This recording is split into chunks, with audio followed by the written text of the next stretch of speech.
open the floor up to questions at the end. That way, if people want to watch, they don't, no offense, but they don't want to listen to us chatter back and forth for an hour. They want to kind of get the meat of it at the beginning. So thank you for joining us. We're excited and scared to death about our 2023 state conference. Never did Andy and I think that we would break 1,000 students this year, let alone we're almost to 1,500. So it's a great problem to have. We're excited to see that much interest across the state. And I think it's going to be great. I think having it downtown Louisville is going to be a nice change. Access to affordable food, which is always a concern that teachers have. So that's going to be a big plus as we're down there as well. So a couple things I wanted to run through. One real quick, and this may not be news to a lot of you, but just for the recording's sake, if you go to the National TSA website and log in, we've had some people say, where do I find the event guides? They are hiding in the total TSA tab. And Allison, I'm going to mute you because you've got some feedback. So when you log into your state system, sorry, your national system, go to the total TSA tab. If you're a high school chapter, you will only see competitions high school. If you're middle school, you're only going to see competitions middle school. But that's where your event guides are going to be located. So you can download one of two ways, one giant PDF with all of them, or you could download a zip folder with a PDF of each event guide. And then same goes for our state events. They are located in the TSA Google Classroom under classwork, and then state-only event guides. So the logistics competition is in here. The PVC kayak, social media, flight sim, and our drones, our unmanned aerial vehicle event guide. And I say ours because the national office has come out with a drone competition called Drone Challenge. And we will not be running that this year, although Learning Labs is going to set up a demo of what it looks like during our college fair. So you'll get to kind of see the kit that they sell, how it interacts with the TSA event. And that way you get a good idea, because I hope we can run that event next year. We just have some concerns with the safety of that event. So we're going to watch it run at nationals and learn from them before we just dive headfirst into that event. A couple other things you'll want to note in the Google Classroom while I'm in here. The exemplars are located in here. So, and I've told a lot of you this before, but if you want to see what a good submission looked like during COVID, so when I say a good submission, keep in mind COVID was a very weird virtual year. But you'll at least get to see what good portfolios could look like, good submissions, and then the rubric. So you'll see, although it may look good, they only got a 6 out of 10 or whatever in that section. So you can use that to your advantage to prepare kids, especially for online submissions that are coming up in the next, 3 days. On the 23rd, we'll open that system. And then finally, past prompts and exams. So these are becoming very popular. We've noticed at regionals, kids are learning that the Tech Bowl questions are coming right out of this Google Classroom, and they are now answering questions before the questions are even finished. So we're going to have to change our strategy a little bit, but we put these in here for you to prepare your kids. So these are all the old tests that are given, all the old tech problem solving questions, all the old coding prompts, all the old CAD prompts are all in here from last year and years prior. So you can use those to prep your kids. And use them if you need to have some, I know it's a little late in the year, but next year, if you need to have local competitions to decide which kids get to go to regional or state, you can always pull up one of these and just say you've got an hour, do the best you can, and I'll judge them.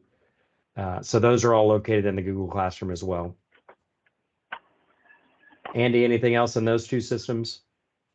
Nope, that sounds about right.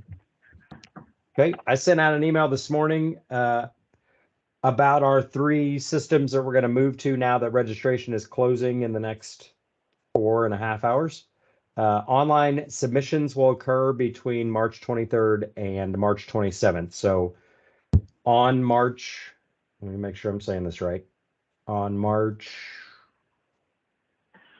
22nd, I'm going to email you a list of every online submission that your school has, as well as a username and a password for the students to log in. You can also submit on their behalf if you want to take the time to do that. I'm not sure that's the best way for students to learn, but if you are OCD and that makes you more comfortable, feel free to submit their PDF portfolios or their online videos or whatever it happens to be, depending on the events. So if you look at the high school agenda, pull this up. Anything you see in yellow is going to be submitted online. So architecture design, audio podcasting, and then it tells you what should be submitted. So when the kids go and click on the digital video link, for example, it's going to say, please upload your PDF of your portfolio and a YouTube link to your video. So it's pretty self-explanatory. They don't have to type anything in other than their username and password, so they don't have to know their team ID, their participant ID, or any of that. The system automatically knows that. And if you did our virtual year during COVID, it's the exact same system. So it's very user-friendly. It tells the students exactly what to upload, and they simply click submit, and then it's there. Very easy to use. So you can see the events for high school listed on the screen here.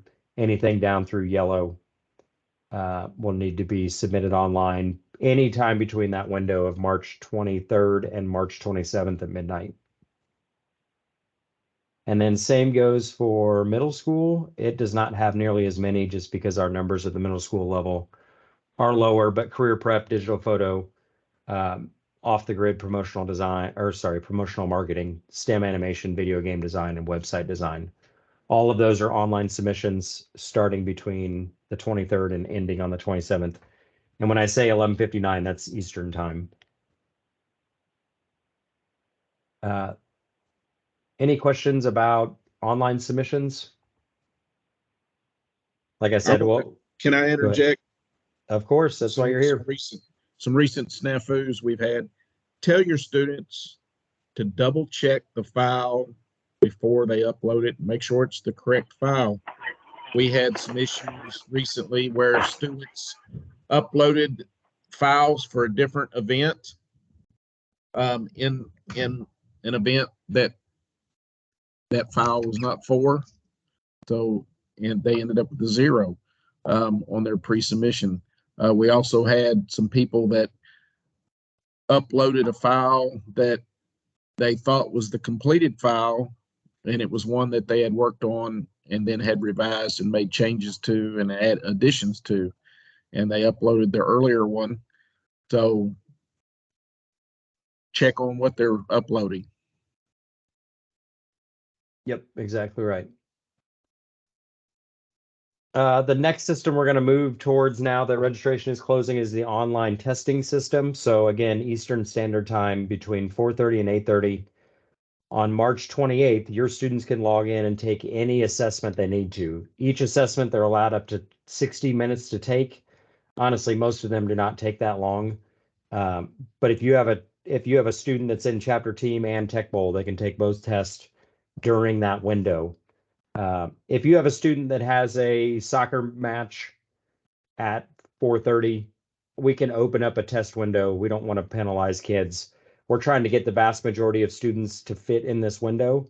They can take the exams from anywhere. They do not have to be proctored by you. We are using the honor system, as well as 2 safeguards. One is if they leave their internet browser or the tab that the test is on longer than 10 minutes, it locks the test. So we just assume that they're going out and looking for answers.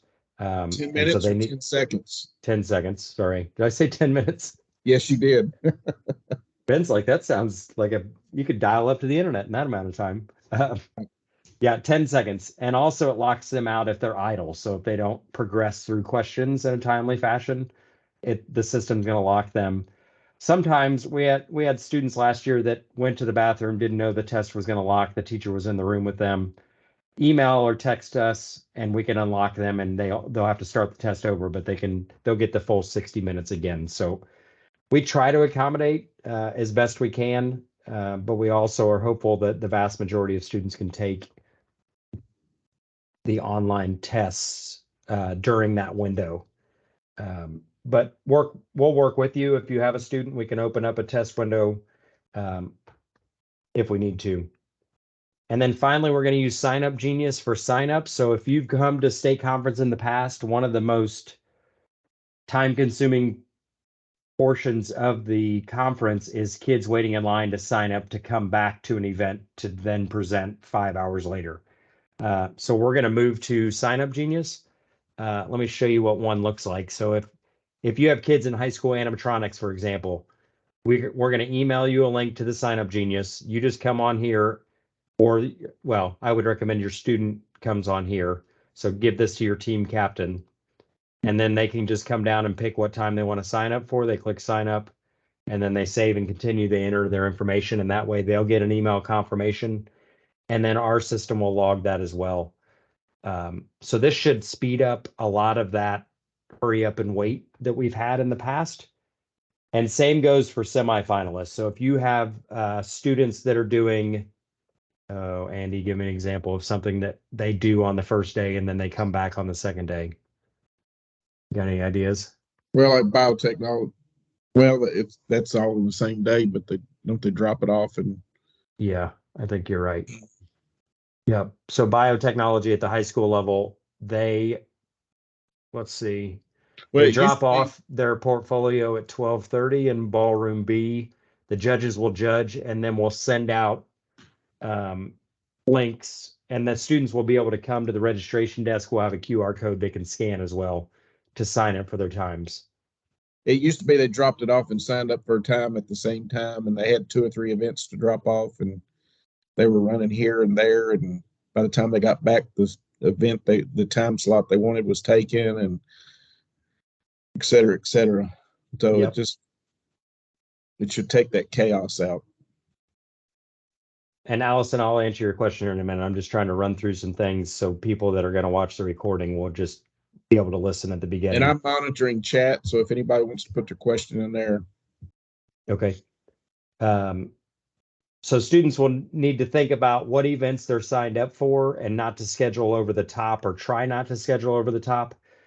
Our coordinators are as lenient as they can be, but if your kid's in CAD and they need to run and go present in animatronics, the time is not going to stop for that kid. We can't just, give them 30 extra minutes at the end or 15 extra minutes. So they just need to be conscious of that. If they're signed up for 2 events that conflict, they're going to go to the one that's probably like a long, like system control, where they're in a room for 3 or 4 hours, or tech bowl or tech problem solving is a good example. And then they could go present in debate, for example, and then come back and continue doing what they're doing. But that's something that the students need to figure out. And that's why we tried to build this Sign Up Genius in a way that they could pick slots that work for their schedule. And so they just need to be thinking about what events they're signed up for. And you can, as a teacher, this is a good feature that you need to be aware of. So if you log into the state system, give me a second to get in. And I'm going to log in as Greg, because I know Greg has submitted registration. So if we go to Greg. Okay, so if Greg is logged in and you can see all his students here, oh, I lied. It's not in here yet. Hang on. Let me see if I can turn that on really quick. Do you know if the schedules are turned on, Andy? No, I do not know. Okay. I've stayed out of setup stuff. Yeah, don't mess with my setup, Andy. I know it. I've used it enough to know better.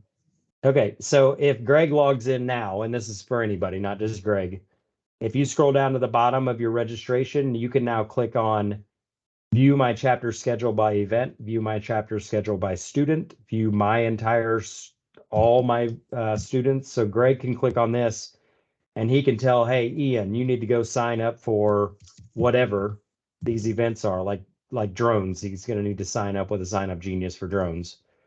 But he needs to think about, well, I'm going to be in tech problem solving from 12:30 to 1:30 for check-in, and then 1:30 to 4:30. So maybe I need to sign up for a time at 5 o'clock. Does that make sense? So we love that students want to compete in multiple events. They can compete in up to 6, actually, but it also brings a whole lot of chaos along with it. And especially those of you that are new advisors, you just need to work with your students and advise them on which events are going to conflict and help them try to eliminate as much conflict as possible. Mark, we've got a couple questions. Okay. regarding the Sign Up Genius.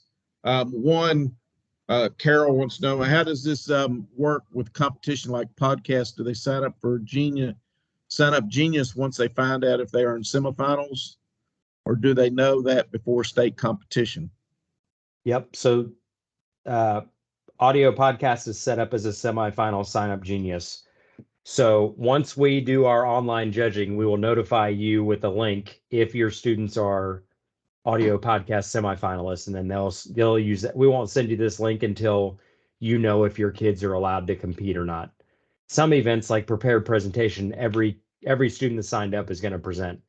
But audio podcasting is a good example, Carol, that unless they're in the top 12, they will not be presenting on site.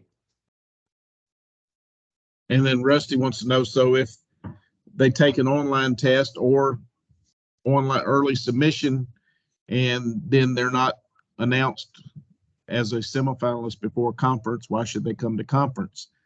But before Mark answers, I'll say, Rusty, we hope they do more than one event. Yeah.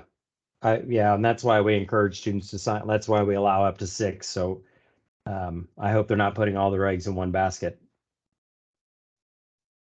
But they don't, and I mean, that said, they don't have to come, but we can't refund their money because we've already bought all their food and their t-shirts and all of that. So hopefully they picked at least 1 or 2 events that they can compete in. But as we continue to grow, that needs to be something that you think about as an advisor, that these competitions are getting, it used to be when I was an advisor, there were 3 kids in animatronics, 3 teams in the entire state. And I knew that my students probably got top 3 if they competed in it. And that's no longer the case with over almost 1,500 students now signed up coming for conference. Does that answer all the chat questions, Andy? So far. Okay, and then so that's all I covered in that email today. A couple other things I made a note of just to run through real quick. Let's see. Yeah, online submissions are going to determine semifinalists when needed. I will tell you that some of our online submissions have less than 12 entries, so all of those, and we'll let you know once we've judged their online submissions, which ones your students are going to be allowed to compete in. And then same with the tests. So those tests are going to determine which coding teams get to come and compete at state, which Tech Bowl teams, and we've done this for years with, especially like Tech Bowl has always been hugely popular. It always weeds out and gets us down to the top 12 so we can fit it in during the time that we have allotted. Oh, and don't forget, this is all, and we're working with DLG, who runs our online system, but I know it's super confusing with chapter IDs and team IDs and individual IDs, and I'm hoping by next year you'll have one number all year. I know, if you're in the EKU region, or if you're in the Pigman region or the River City region this year, you had a regional number and now you have a state number. And then if you decide to go to nationals, you're going to have yet a different number, and it's hugely cumbersome. And we are working on a solution with them. But in the meantime, if you go out to the state conference website, one of these first links at the very top, chapter IDs, this is the number that your students should include on their title page. And so if Adair County has 2 animatronics teams, the first one they register is going to be 2121-1, and the second animatronics team is going to be 2121-2. The nice thing about our online submission system is that if the students mislabel it, the online submission system won't know that, but the judges may ding them some points for not having the correct team number on that. And then if we go back and look at Greg's really quick. I was going to suggest you do that. In his online system, these are the participant IDs. So this student, Ian, again, I've used him as an example before. He's going to be 2052008. So if he's competing in essays, for example, that's going to be the individual ID that he's going to use. And you'll notice Greg knows his team ID or his chapter ID is 2052 because everybody starts with that, if that makes sense. So that that also helps you determine your team identifier as well. We try to do that to eliminate any bias. So if we have a judge from Jessamine County that happens to be there, the odds of them knowing Greg's number, and Greg don't tell them, but we're just trying to eliminate any bias when it comes to, because students shouldn't have, there's only a few exceptions. Children's stories, I think, is one of them. They're allowed to list themselves as authors. But if they're doing architecture design, or if they're doing career prep's probably another example. They can use their name on their resume, but make sure you're reading the event guide. Unless it explicitly says that they can identify themselves, they shouldn't have any identifying name or school or Especially location on in their there. cover page. We had a lot of that in early submissions in regions. People the students putting their names and putting their school name. Yep. I'm going to pause there for questions. Sorry, I was chewing some ice.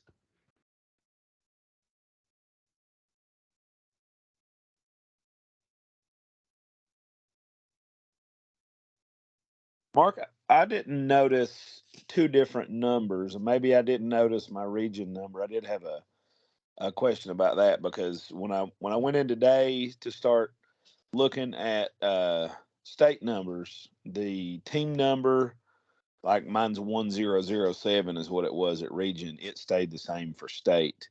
And of course, my national chapter ID 50 something or another, that will stay the same. So did I completely miss the region number, or did I just happen to luck into getting the same number? What school? Sorry. It's Andrew at Belfry Middle School. Oh, sorry. At regional, your number was 1004. Okay. Is what I show. And then at state, whatever that, at state, you're 1007. Okay, so I guess it did change. I just didn't realize it. Yeah, and like I Okay. said, it's an issue that we've tried to address. I don't know why we just don't use the national number, because if you look at that sheet I was just showing you guys, this is your national chapter ID. Why we have a different school number in every region, like regional conference registration, state conference, is beyond me. I think Belfry Middle should use 5069, and they should use that for regional, state, and nationals. The issue is this system doesn't identify Belfry Middle School as 5069. It identifies it as 1004, which one means middle school. But a lot of schools did at region use that number as their identifier. It made it difficult trying to figure out who to give the scores to. Yeah, that's why I asked, because that was one of the notes on the rubric that was handed to us Friday, and I went and looked. But I'm glad that I clarified that with you, because a lot of my kids won't pay attention. I wouldn't have paid attention. I was the one looking at it, and I didn't even notice they were different, because 100 and then whatever the number, 4 and 7.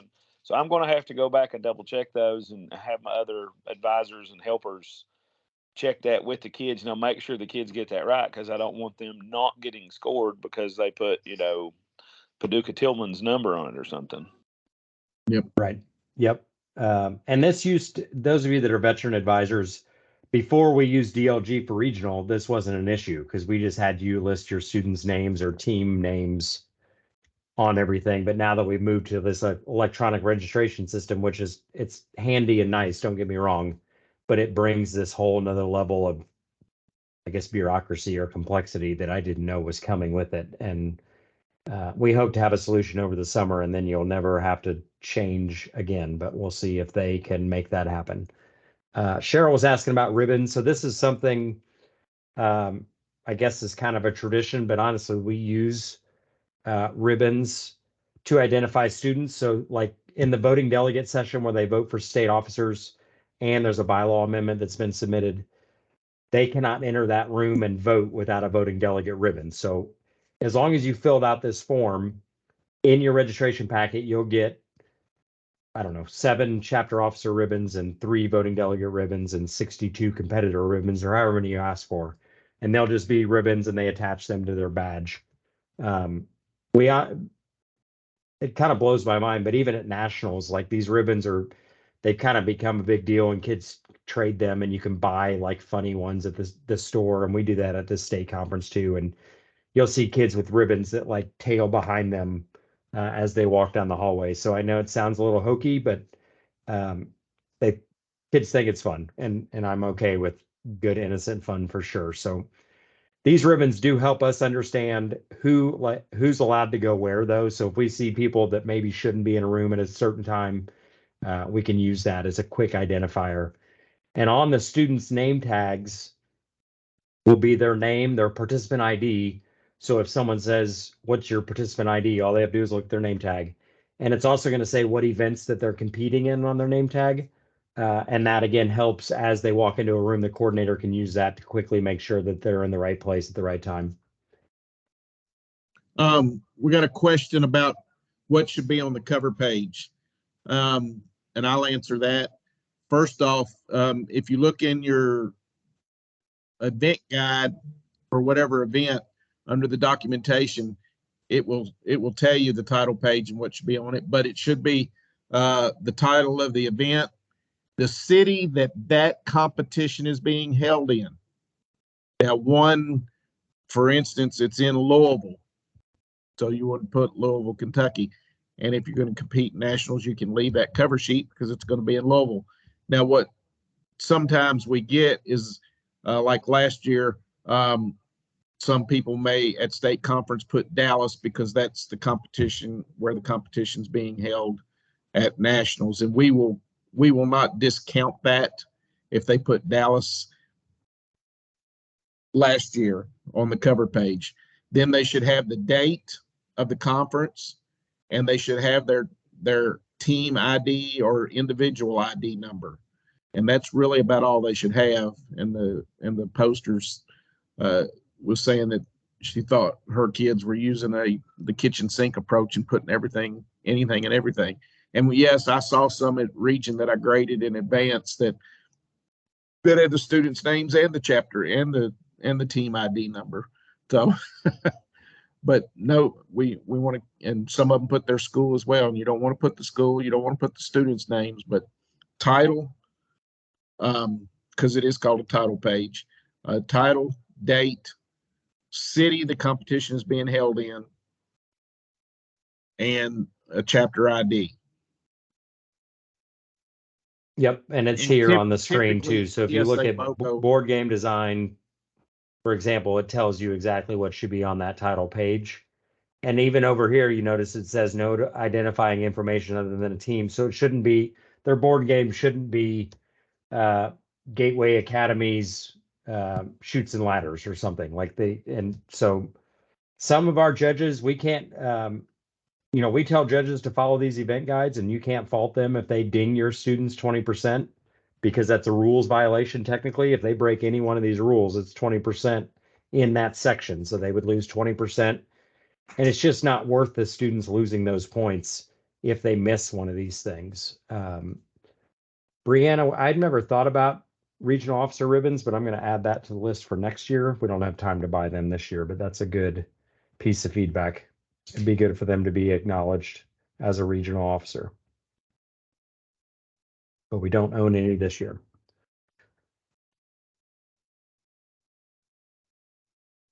And I'm sure most of you know this, but if you look at the rubrics, and I try to hammer this home in every training that we run, and this is a terrible example because of course it doesn't have multipliers times more than one, but let me find another one that does.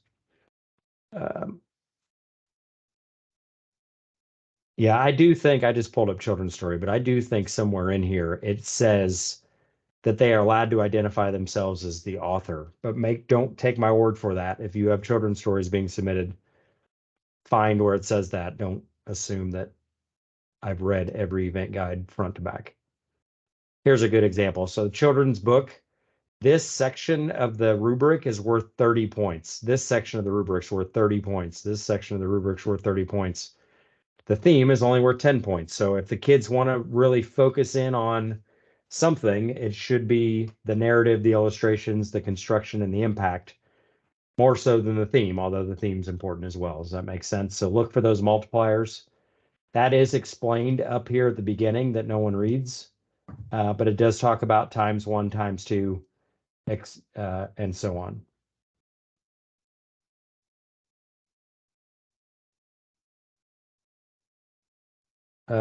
Carol, do we provide transportation for students participating in kayaks? Yes, we've rented a bus for any students that are competing in kayaks.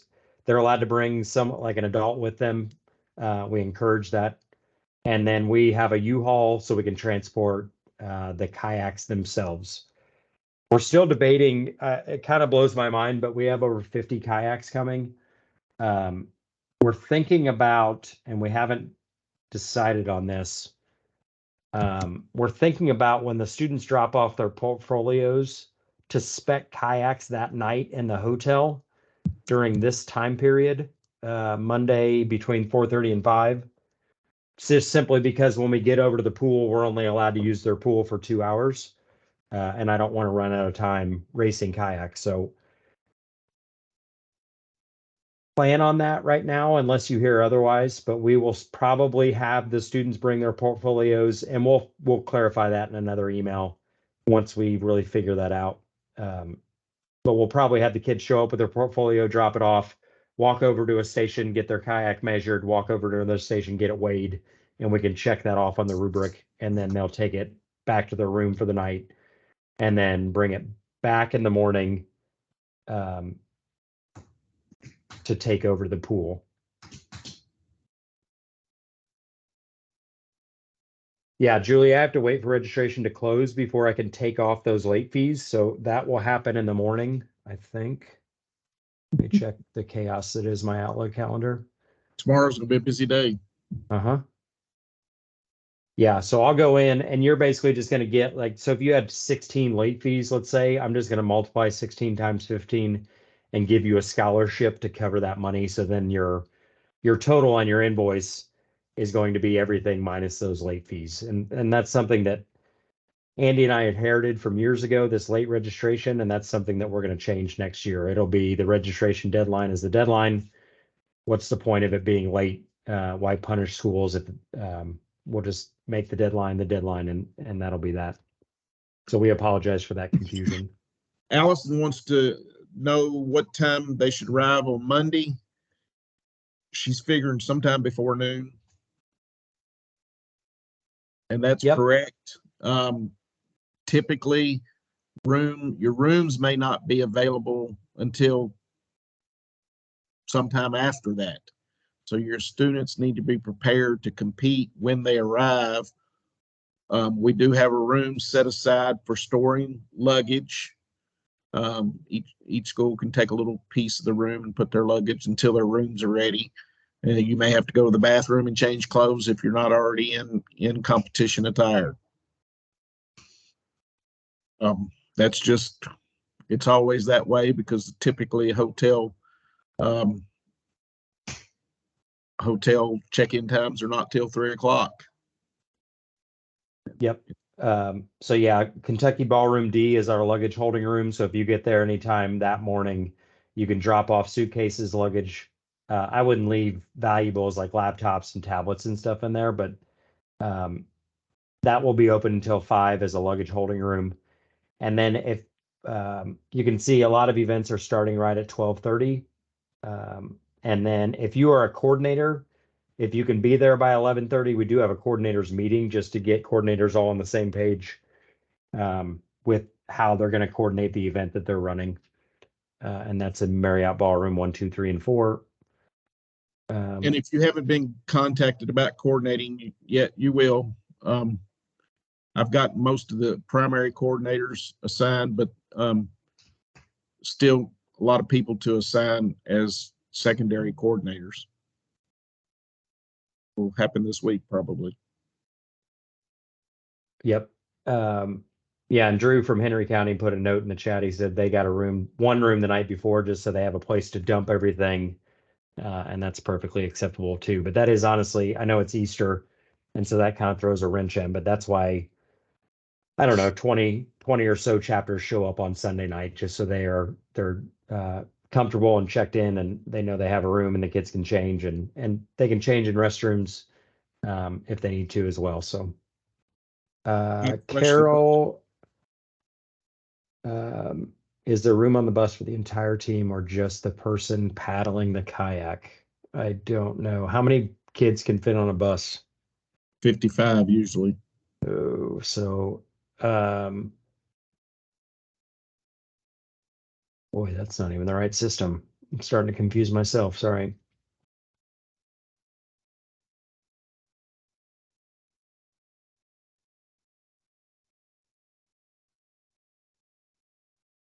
We got 39 teams. That's a lot of kids. That's more than you can hold on a bus. That's 166 kids compete in the competition itself. That's 3 trips on one bus. Yeah, I don't want kids not to see that. I think it's one of the most fun events that we have to watch as far as a spectator competition. Let me see if I can get 2 more buses and I'll let you know, Carol. And we'll have 3 buses running. That should get most of those kids, because some of them will have to stay back because they have another competition going on at the same time. But I don't want kids to miss out on that, especially if they put in that work. So I will get back to you as soon as possible on that one, Carol. We got a question about the drone course.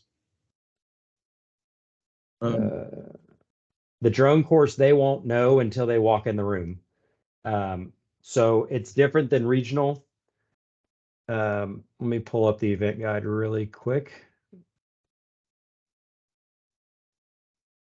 Yeah, and I appreciate all the good questions, because sometimes we don't know what teachers need to know unless you tell us. So at state conference, they're going to manually pilot on day 1. So every team gets to come in the room. They're going to be given the prompt 30 minutes before. So they're going to see the layout on a map 30 minutes before. They can kind of think about the way they're going to navigate. And it's what we call an inspection mission.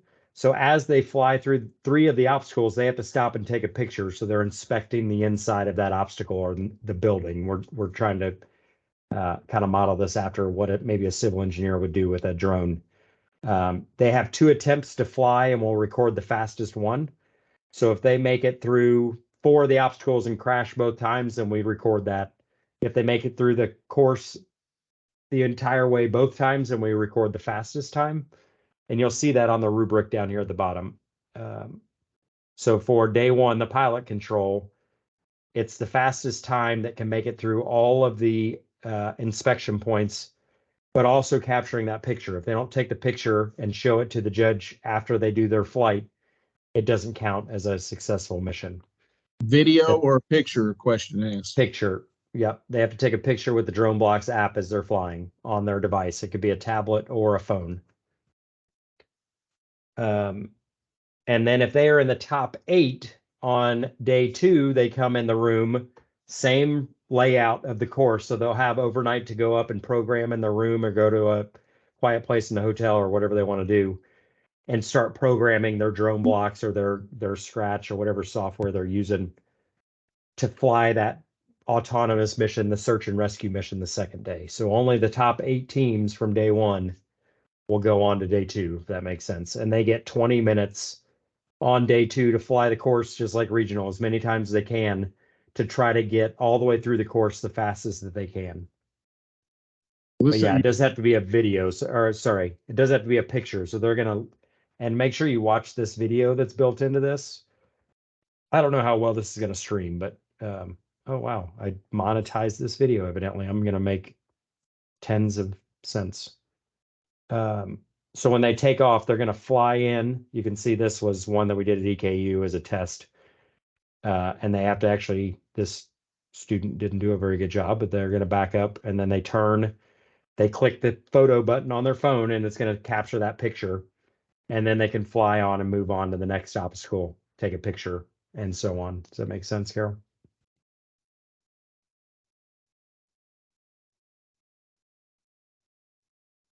Listen to you trying to be funny, talking about a quiet place in the hotel. Yeah, their hotel room, maybe. I don't know.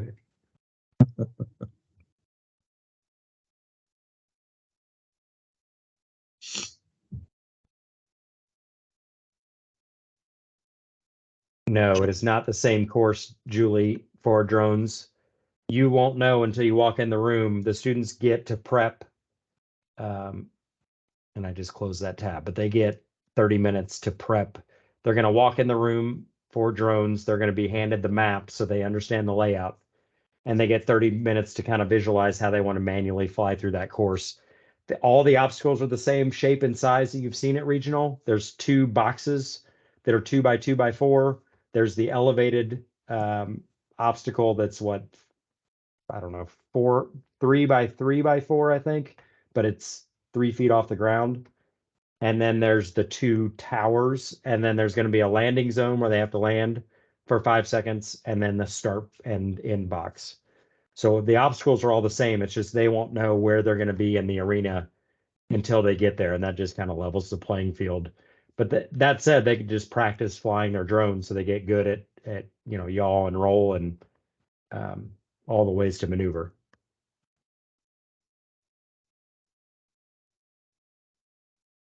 But the course will be the same from day 1 to day 2. So if they make it to the top 8 on day 2, they'll have all night to program to get ready. On-demand prompt is given on Sunday, Carol. It will be in the app.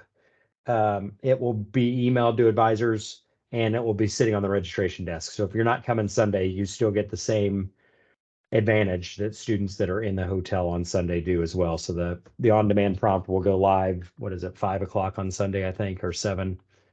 And then they have 48 hours. And those of you that don't have kids, if this is your first time coming, or maybe your second time coming, and you notice kids are they don't get bored because they typically get mischievous. But if you notice a lot of idle time, on-demand video is a great one to keep kids busy, because they are handed a prompt, and then they have 48 hours during conference to go around shooting video, making a script, editing the video, and then they turn it in on Tuesday, and then we judge it. So that's something that does keep them busy. And that, when I was an advisor, I always loved those events that kept kids busy. Greg knows what I'm talking about.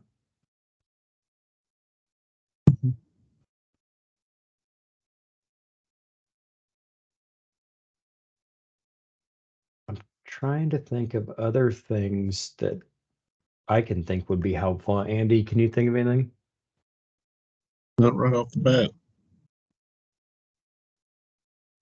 Oh, it's up to you, I will Allison. go back Some schools, Allison's asking about on-demand video software. A lot of students use iMovie because it's on their phone. Some will get more creative and use like a video editing software on a laptop. But it's really up to those students. And I don't want to say this wrong, so let me pull up the event guide. I want to say they have to produce a 60-second video. Is that right, Yes. Andy? No Yep. more than 60 seconds. Yep. So, and it says videos over 60 seconds will be disqualified. So again, if your kids put in 48 hours worth of effort and they turn in a 62-second video, shame on them. So, but yeah, just look through the event guide, Allison. Just make sure that it doesn't say they do have to submit it in a certain format. And then obviously there's a rubric that goes along with that. And they do need to do a copyright checklist. Whether they have any copyright material or not, the student copyright checklist is required, because there's a no checkbox on it. That seems to be a misconception by students and some advisors as well. You have to have it. If you have identifiable people in your video, you have to have a photo waiver, and those forms are provided. Mark's about to show you. Yep. So once again, back in Total TSA and the national website, if you go to competition forms and resources, there's the plan of work log here. Here's the photo consent form. So if you have kids in the video, they need to have that filled out. And then here's the copyright checklist Or that they need as well. Adults as well. Yep. The video. And even if they don't have anything that's copyrighted, they have to come down through here and just check no, and they have to say their chapter advisors check their work. Otherwise, it's all for naught. And I hate when we DQ kids, but it's just part of the directions, and they've got to give credit where credit is due. And if there is no credit that's due, they have to prove that. The chapter advisor has to sign it as well, included, as well as the work logs. And something else I noticed, well, I can't remember what it had been. It was there was a digital video production now has a no, it was children's stories where the students had to talk about where they had tested the book with other groups, and the advisor has to sign off on that. So in your documentation, that form needs to be in there about their testing of reading the books with other groups, and then the advisor has to sign it. And it's if it's in the guide, you got to do it. And part of what we're doing is trying to teach students how to follow instructions. Yep. And you'll notice the same thing on the plan of work log, the template that they give you, which is fillable. On the bottom of every page, the advisor should say, yes, they actually did what they claim that they did. And some judges won't catch that, others will, but that is a 20% rules violation if it's not signed. Allison asked how many teams in on-demand video, and the answer is 2 teams per chapter, up to 6 kids on each team. So you could keep 12 kids busy. And the prompt is picked up at registration between 5 and 5:30. But like I said, it will be emailed out and it will be posted in the app that you can download at any time. I want to go back a little bit on identification, and it has to do with like not on demand video, but digital video production for high school. In some of the pre-submissions in a couple of the regions, it was quite obvious that the students videoed identifying school information. In other words, they deliberately videoed a sign showing the name of the school. And in the instructions, you're told not to do that. In region, we just made a note of it for the students to understand that, but at state, it will be a points deduction. So if it's unavoidable, and occasionally that happens, that's fine. But to do it deliberately to show the school that's doing the video, that's against the rules. Going back to that identification part thing that we talked about earlier.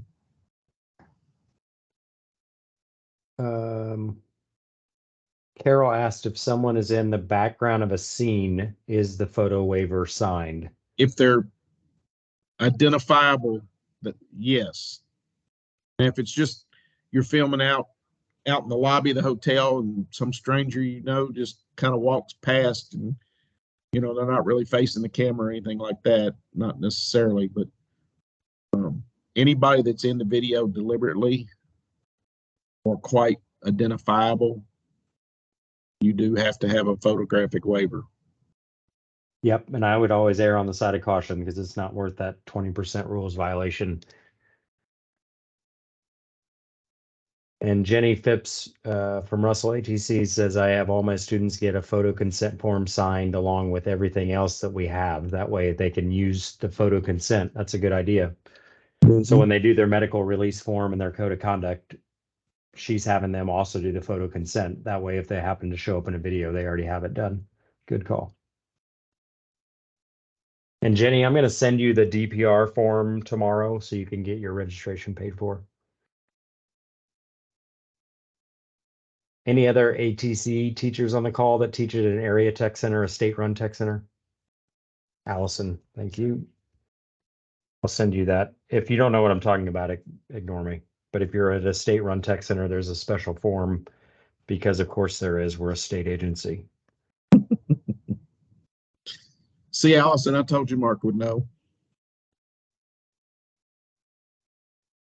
Oh, Naomi, I got you.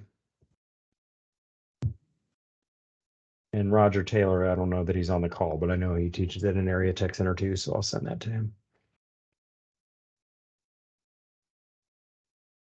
Yeah, you're not kidding, Jenny. Actually, one thing that ATCs, the rest of you are going to be jealous, but ATCs, a lot of them now have debit cards. And like Roger Taylor at Corbin, he has his own checking account just for TSA. So imagine not having to do a purchase order. That's going to make the rest of you jealous.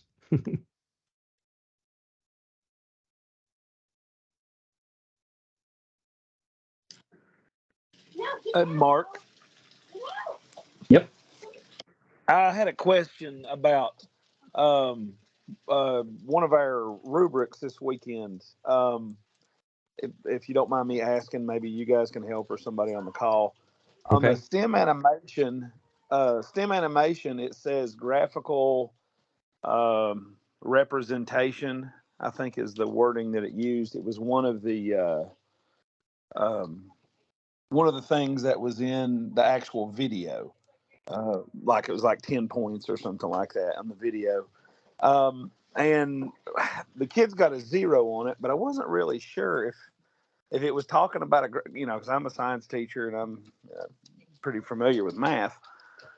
Are they looking for a graph in the video of some kind, or are they talking about graphics like it's Earth, Moon, Sun, and Pictorial stars? graphic.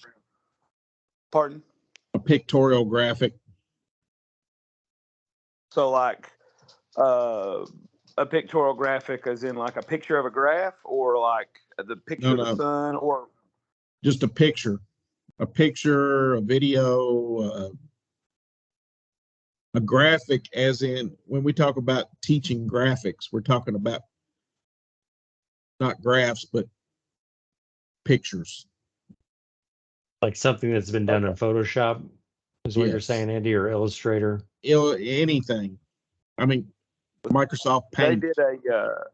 they didn't use software to create the animation. They did stop motion, but they created Okay. a sun and a moon and stars and a planet and little creatures and had the planets moving. They're going to redo quite a bit of stuff because they got some good feedback. But that was the only one that we didn't really understand because It may I be kept that thinking, what kind of graph can I put in? You know what I mean? Like, can I? I was like, well, how do I explain that to him? He said, what kind of graph can I put in? And I was like, I'm going to clarify that. I think it's probably a case of the judge not understanding. Possibly. Okay, good. Yeah, Good I'm trying to deal. I look just through wanted to here and check. see. I mean, as far as the animation itself, it's obviously a video. There's going to be a URL. Has to be a certain length. All video footage, graphics, special effects must be original. Where applicable, all has to be cited, but it doesn't really explicitly say what a graphical representation. In regions, we don't have enough people to have a TSA advisor to be a coordinator that kind of works with the judges and helps them understand the event, where we have that at state. So it's quite possible we just had a judge not knowing exactly what was going on and without a coordinator. Just Does that make sense, Andrew? Yeah, that's kind of what I thought it might be. And I just, we're all new to this, and I got kids. I got sixth graders that are really putting their heart and soul into everything. Hey man, I'm not And gonna lie. I judged your career prep, and some of those resumes and cover letters were excellent. I the was one that impressed. won, Miss Roman, I hate dropping her name, but I'm going to brag on her. She actually was gone the day that I had to submit all of them for everybody.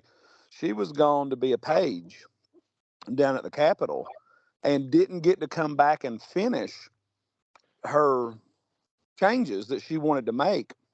And that's why it was I was surprised that she even placed because it was hard to read because it was a scanned in, hey, she must have knocked it out of the ballpark because for her to win and for it to kind of be fuzzy to read, I was bragging on her. I said, hey, you must have really impressed them because it was hard for me to read. Now I got bad eyes, but I was real impressed with all my kids.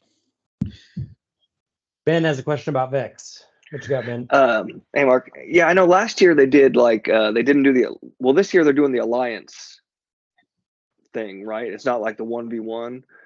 So I guess my Yes. question is, if the top 3 are going to nationals, how is the third? I'd imagine the top 2, the champion and the runner up would go, and then how is the third? And well, I guess it's that 3 alliances are going or 3 teams. All good questions. It's Don't 3 know that I have the teams. answer to any of those, but hang on a second. Yes, if it's just teams, then the alliance. Like I don't know how you'd pick the third. See, Allison team. jinxed us over there in the chat, said, "You guys know everything," and then Ben throws a curveball. It Hang is on. 3 teams. I can tell you that. I do know that part. Right, but how do we determine 3 teams if they're on teams of if they're alliance together as teams of 2? Obviously, you're winning alliance, and then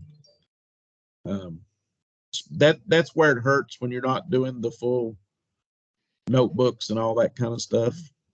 Right, that's what I was gonna say because we're not doing Because then you notebooks. could have So taken one of the other 2 runner-up alliance teams and figured out which one scored the highest on skills and notebook. But since we're not doing that, and that might be something we have to discuss.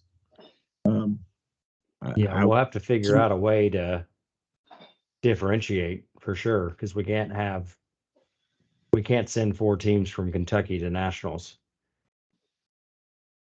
And I didn't explicitly. All I said in the event modification was no engineering notebook. Yeah. We'll have to talk to the event coordinator that's running that and figure out a way that we can get a top 1, 2, and 3, Ben, and get back to you. yeah, that makes sense. Maybe Unless you have an Kansas idea, Award or because I know you guys are. I have an idea, but I don't know, what you think. And this just spitballing right out of nowhere. But you have an alliance captain, is that correct? Where the alliance captain picks your alliance partner. Right. Well, you have a team captain. Team I guess. captain. Yeah. Yeah. So it could be that the alliance captain either decide, they're going to go. No, he's saying. I think what Andy's saying is before you do the alliance selection, you have teams ranked like 1 to 8, let's say. Yeah. Right after the Then qualification matches, they pick somebody else. So but one could pick 2. So I don't know if that'd be the best way to do it because. No, but what I'm saying is on the runner-up alliance, after you've picked the higher seed, the higher seed in that runner-up alliance would have first choice of going to nationals. If they're not going, then their selected partner could be the 3rd team. Yeah, that makes sense. Does that make sense? Yeah, that really does. Yeah. And honestly, even if it was like a judge's award, I mean, I'm sure there's It could be. Yeah, I mean that's That's where we need to talk to the coordinator. Right. Okay. Thank you.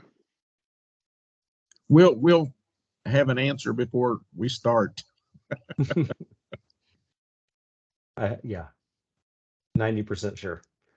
But Ben brings up a good point. Some competitions, and this is on the national website, and if you go to competitions and then state advisor approval, the events listed on this page, we can only send so many teams from Kentucky to nationals. So if you have kids in essays at the middle school level, we can only send 3 individuals from Kentucky to represent Kentucky at the national level. So if the top 3 want to go, then we let the top 3 go. If the top 2 want to go, but 3rd place says, no, I'm not going to nationals, then we let the 4th kid choose. And if they don't want to go, then the 5th, and so on and so forth until we can't fill those voids or those holes. If you see a competition not listed on here, then you're allowed to send a certain number, like dragster design, for example. You notice dragster design at high school is not listed. If you look in the event guide for dragster design, because remember these event guides are written for the national conference, you can send 2 individuals per chapter to national conference. Do with that what you will. When I was an advisor, if you couldn't place top 3 in Kentucky, and granted, this year is completely different because it's in Louisville. I did not let kids go and participate if they got 10th in Kentucky. Now, that said, if I had an animatronics team placed in the top 3 and we were going to nationals and that kid wanted to bring a dragster, sure, why not? It'll keep that. We talked about keeping kids busy. It's just one more thing they could do at the national level. So you can use this to kind of determine. And what we'll do after state conference is over, we'll send out an email and start plugging kids into these holes. But like CAD engineering, for example, we can only send 2 individuals from the entire state to represent Kentucky in CAD. And if you don't see something listed, then go look at the event guide and it'll tell you how many you could send from your chapter. Like tech problem solving, that's one that is kind of it's a fun event, first of all, but it's also, it fills time. You notice that's not listed. So if you have kids going in music production, they could do tech problem solving while they're there. Or even Tech Bowl, you see, is not listed on this list. So you could have kids take the test for Tech Bowl. If they make it in the top 12, then they could actually do the quick recall at the national conference.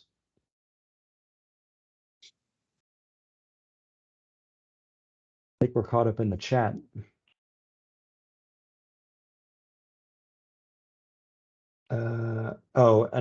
This came up actually very recently. So competition updates, please make sure your students are checking this, because we print off whatever it says here for the judges to go on. So you notice children's story at the high school level on March 1st had a rubric update, and that's because we actually found an error and sent it to the national office.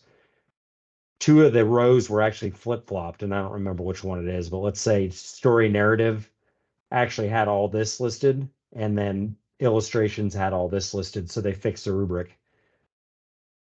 Another big one, and this came into factor in River City, and we had them fix this as well.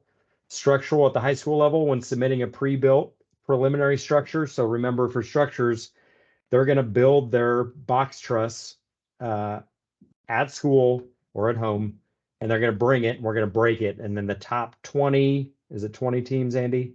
Yes. The top 20 teams then come back. They come back later in the day and they build a structure on site. It dries overnight, and then we break them on Tuesday. But notice this has been added. This is the, we're going to call it the River City rule, Julie.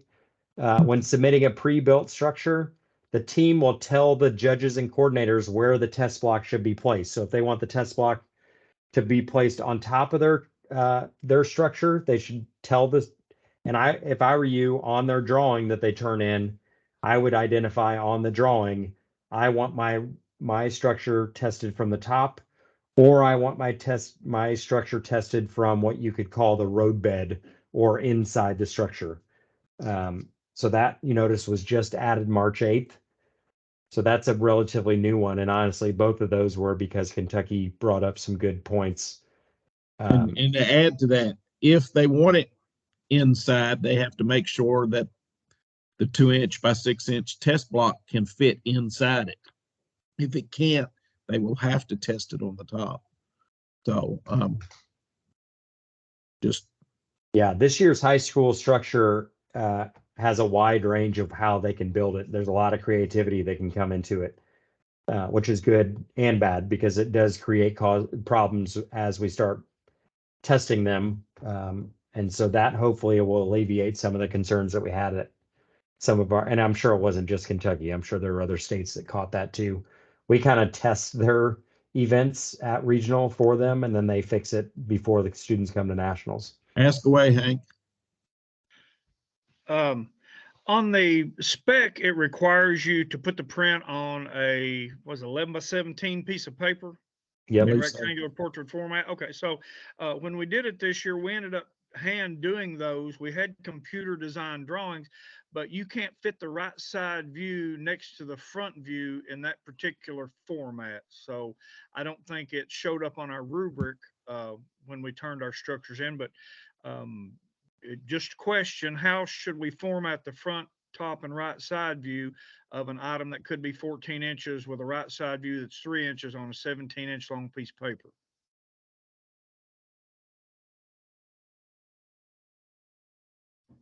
Good question, Hank. I'm looking at the event guide. So they do have a portfolio this year. This is relatively new. So if you've done structures in the past, it used to just be a verification form, but now they do have to do a title page. They do have to do the verification form. And then, like Hank's saying, they have to do a full size computer aided drawing.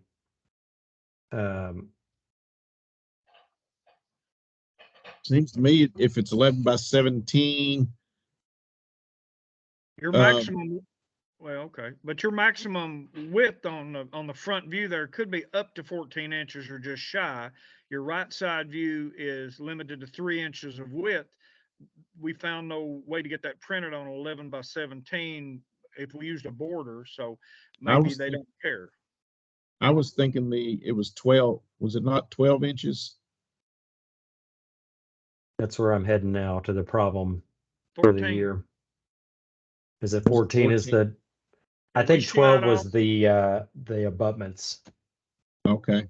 Now we shied off at Okay, maximum of 13.75 14. to make Okay. sure we fit. You're right. Yeah, the span is 12. 14 length, 3 by 3 otherwise. So if you just increase the size of the piece of paper, it's a custom print anyway. You give me, if you can print it on an 11 by 18 or 11 by 24 or anything else, we can make it fit and make it look right. We just had to go back to grid paper and a pencil because we couldn't get it on a sheet of computer paper, that we could run. So. Yeah. And if it's a 1/4 inch grid, yeah, that's a good question, Hank.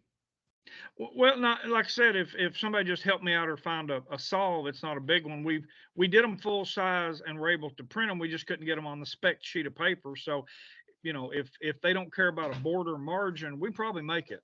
We just put a little daylight in between the right side view and the front view and go on. But it didn't allow us a lot of room for anything else.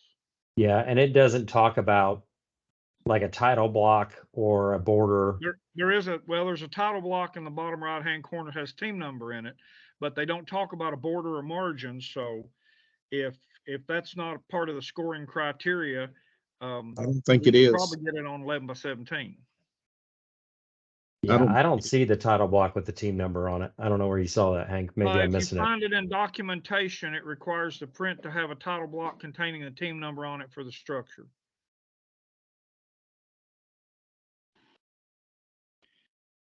Talks about the print. Full-size drawing, team verification form, and pre-built structure must be completed. There was an area there where it tells you to put your team number only in the title block, and we put team number or our team number, and then team number 1, team number 2, team number 3, team number 4. So. Okay. Well, the word title only shows up twice in this whole document. One is the title page, and one is the event title. So I think you could save yourself some room there. Okay. Because I want to tell you just to have the kids do 2 pages, but nowhere in here does it say that that's allowed or disallowed. And I worry. Andy, let's run that by Aaron, the event coordinator, and get his thoughts, and we'll send out an email clarifying. All right. Now, the best thing is the way we're set up at the school. I can print anything, and use it as print. So if they just made it a little bigger or figured it out, it's not like it has to fit a legal size sheet of paper or anything. We're not printing it like that. We can print it on the other thing and then cut it to size to make it fit. So that was my only question on structure. Thank you. Yeah, I don't know that we answered it, but we'll get the answer for sure. The only other place I could think of is in the problem itself. It might talk about the sketch, but I think this just talks about the. One thing I saw at one of the regions when it's talking about over gluing gussets, they did disqualify at one of our regions because the kids basically covered, just an excessive amount of glue. So keep that in mind. Under drawings and parts list there, it says that. That's where I pulled that up. Yeah. 1 page is allowed. You want to run that, Andy? You want to run that by Frank? Yep. Because that might be an issue they're going to deal with at national too. Okay. Yeah, I need to know that since I'm the manager for the middle school I'm in at national. Well, this is high school. I don't know if middle school has the same issue or not. But no, the problem's the same other than the limit, the sizes. Oh, okay. I'm gonna text Frank now.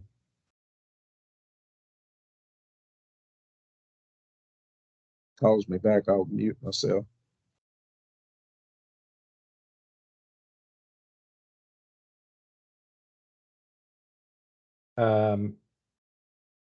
Does anybody on the call know if they should have had 3 voting delegates and we only let you register 2? I know, Greg, we're going to fix yours. Brianna, we've already fixed yours. Rusty, you guys are allowed 3 voting delegates from Bryan Station. But our system was, well, we set up our system wrong. I'm not going to sugarcoat it. But some of you, and we're going to be emailing you, but if we can catch you on the call right now and fix it, we can do that now. So I don't know if any of you, if your name is in green on this sheet, we're going to need to fix, we're need to add 1 student. Allison, who do you want us to add for Estill? You just tell us a student, and that student will get to vote on your chapter's behalf. Thank you. We'll fix that for you. And then you'll get a new invoice that won't change any amounts, but it will have voting delegate or VD next to her name. Hank, you might get 3 votes too because you're a blue cap chapter. Yep, you do. Do you have a student you want us to add for you? Justin Southard, S-O-U. Uthard, Justin Southard. I would not have guessed that. Got it. Okay, anybody else on the, I can't really see everybody that's on the call, but Lynn Shintrip registered ours, so she may be able to chime in if she's still on here. She did. Yeah, I am. It's in the chat. We need to add Madeline Cronin as our 3rd delegate. Okay. thank you, Lynn. Yep. Sorry for the confusion. I think I caused this problem last year too, and I didn't learn a lesson. Okay, we'll get that added for you. And that solves some of ours, and the rest of these we'll email. I'm waiting on a response from Frank now.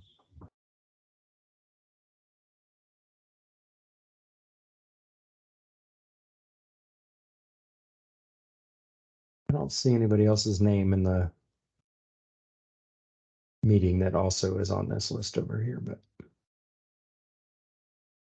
anyway, we'll get them caught up and get them fixed in the system so they'll get the correct number of votes because we want to be fair with that. We're excited about our candidates. I don't know if you've seen on the website we posted that, so your students could start having those conversations about which students are running. We have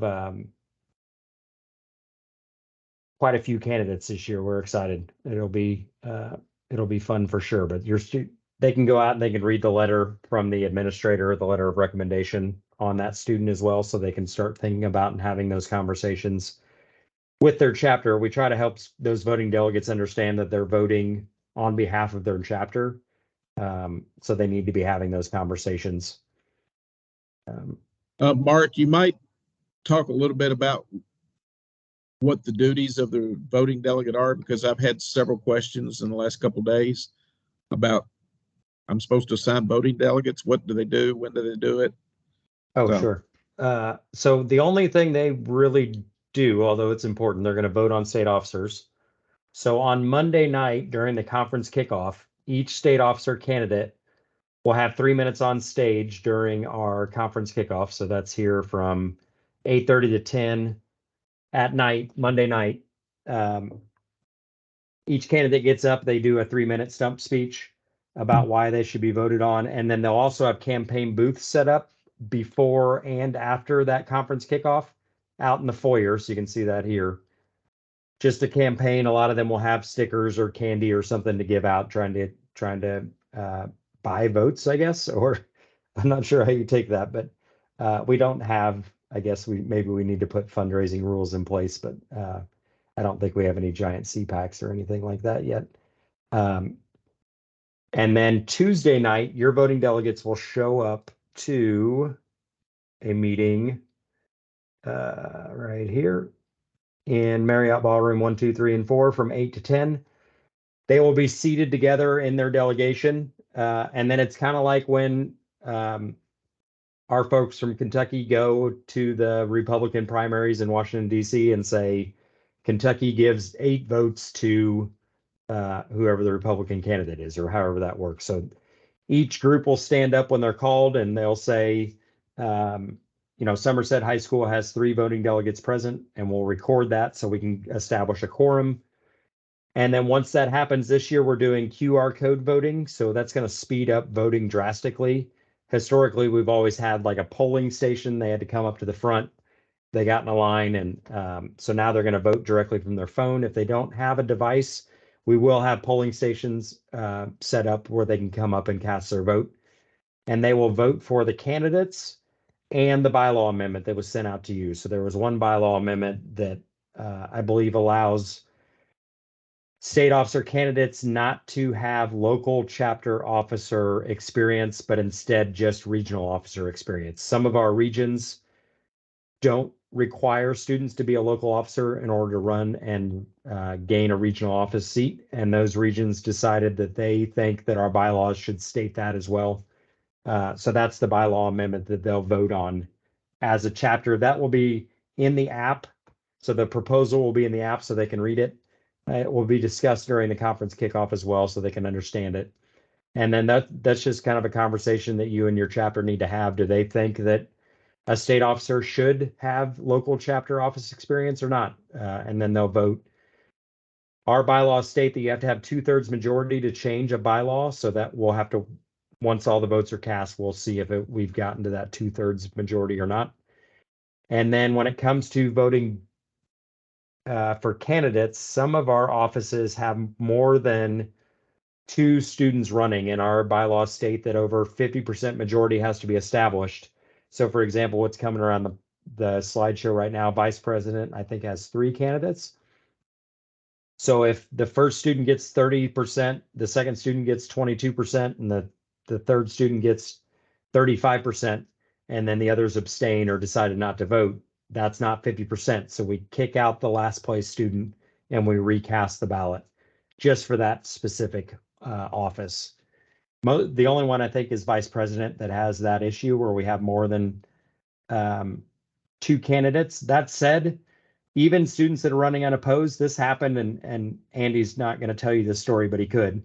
At national office, it happened one time. There was a student that was just didn't campaign, didn't do anything because he knew he was running unopposed, and he was not voted on. He did not get 50%, and that office was not filled. So that could happen as well. So if you do have a student running and they are running unopposed, or if you have a student running and think that they've got it locked and they don't set up a campaign booth, they don't do a speech on stage, it may come back and bite them. So just keep that in mind. We want students to take this serious. It's a pretty fun experience, even if they don't win. If you've had officers in the past, it's a pretty neat experience. We do a lot with them throughout the year. We take them different places, and they do a lot of work for us as well. So we try to make it as best we can a student organization run by students for sure. So these are the leaders that will run the organization for the 23-24 school year.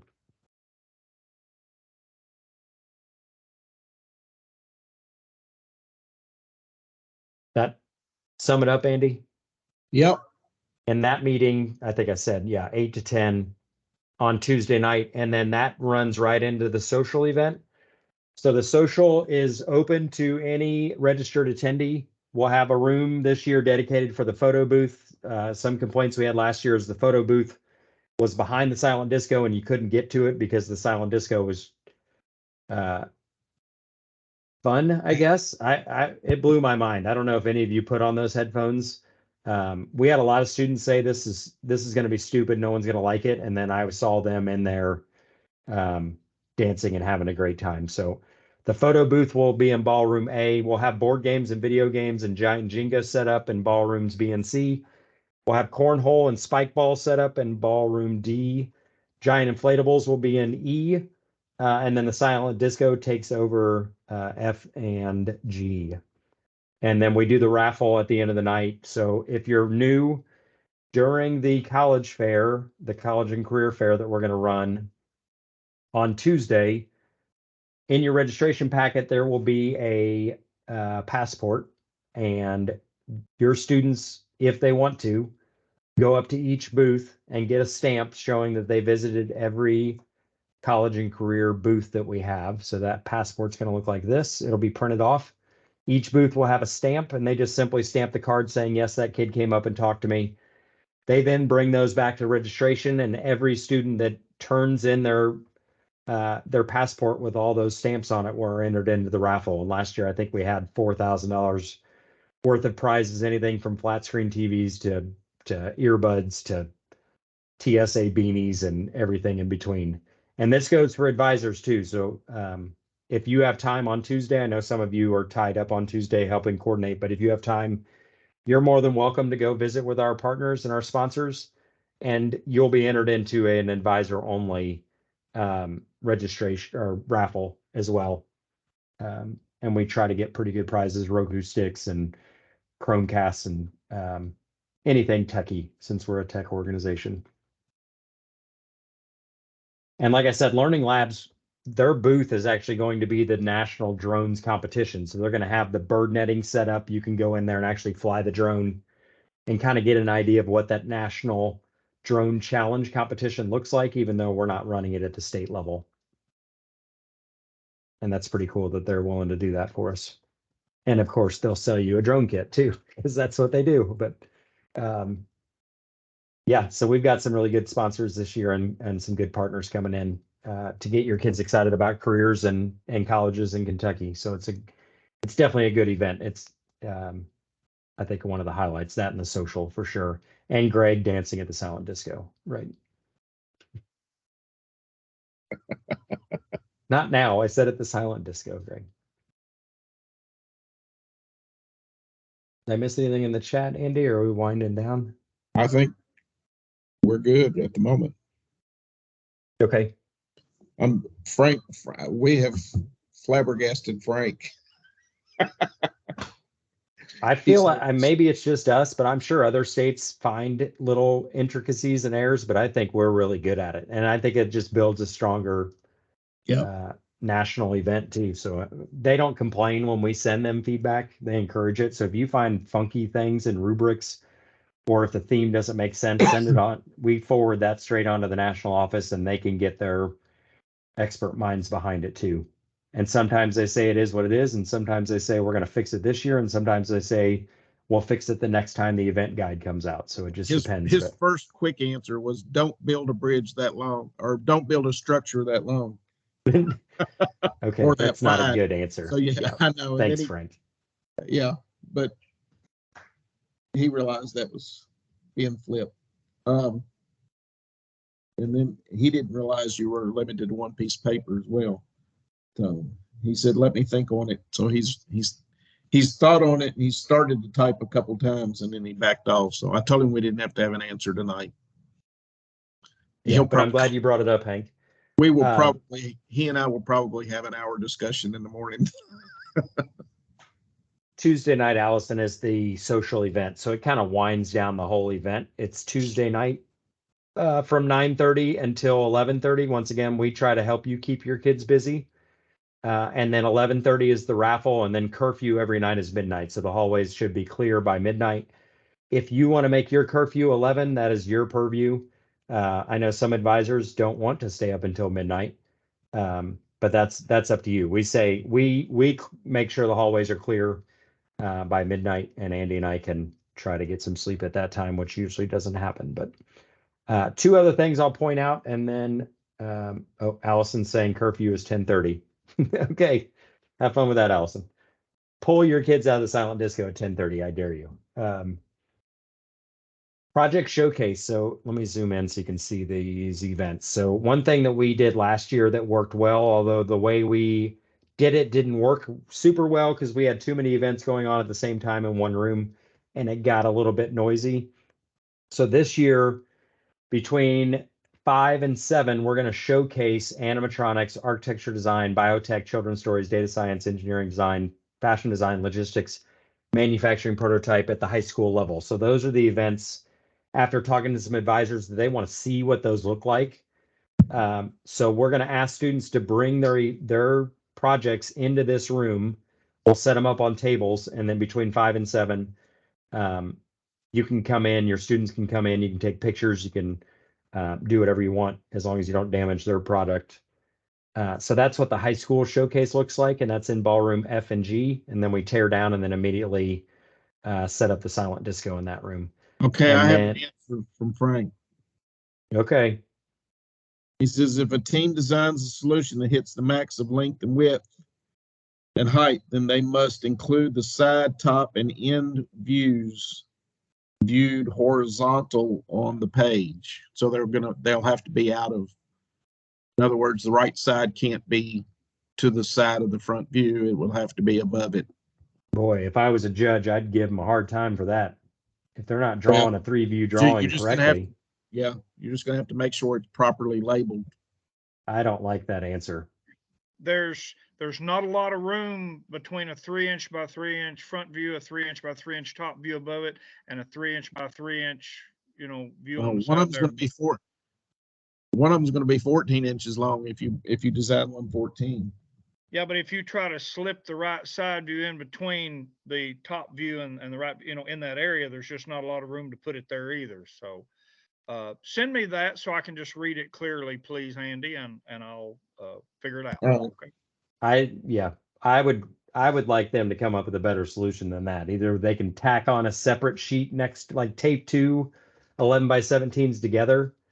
That I don't think that's an acceptable answer, that they break the rules of drafting because they didn't have foresight when it came to an 11 by 17 sheet. So we'll continue to address that problem. Middle school showcase. These events will be showcased in Bluegrass 1 and 2, which are biotech, children's stories, construction challenge, data science, mass production, med tech. And then if you were judging or coordinating, the TAC room is a little tiny little meeting room that will have refreshments in there. So if your judges get tired and they need some coffee, we'll have coffee in there or water, and we'll have probably assorted teas or whatever in there as well. So no, on Monday and Tuesday, if you're coordinating or if you're a judge, you're more than welcome to go in there and get something to drink. And then if you're judging or coordinating for us, you'll be given a box meal if your event conflicts with like the lunch window between 11 and 1 and the dinner window between like 5 and 7. And we'll be reaching out, especially if you're a coordinator, that's something Andy's going to do soon, is reach out and ask what kind of box meal you want.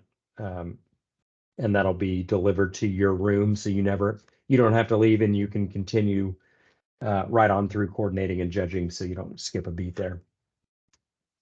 And if you're not coordinating or judging and you'd like to, that's one of the best ways to learn how to run these events. Andy does have some holes that need to be plugged. If you are interested in coordinating, and you've never done it before, you are not the primary coordinator. You will be partnered with a veteran, and so you'll get to learn the ropes alongside someone. So if you're interested in coordinating or judging, shoot Andy an email at joseph.stevenson@education.ky.gov, and he can plug you in as a secondary coordinator or a second or third judge on something. But that really helps you understand how the other side, not the student-facing side, but how the judges and coordinator side look at these rubrics and how they determine who the top 3 are. So it's a great experience. And Andy will work with you if you're more comfortable judging children's stories than you are robotics. We can definitely try to fit you into something if you have interest in that. And that said, it is 9 o'clock. You're more than welcome to stay on. I am going to stop the recording so it just becomes a little bit more casual.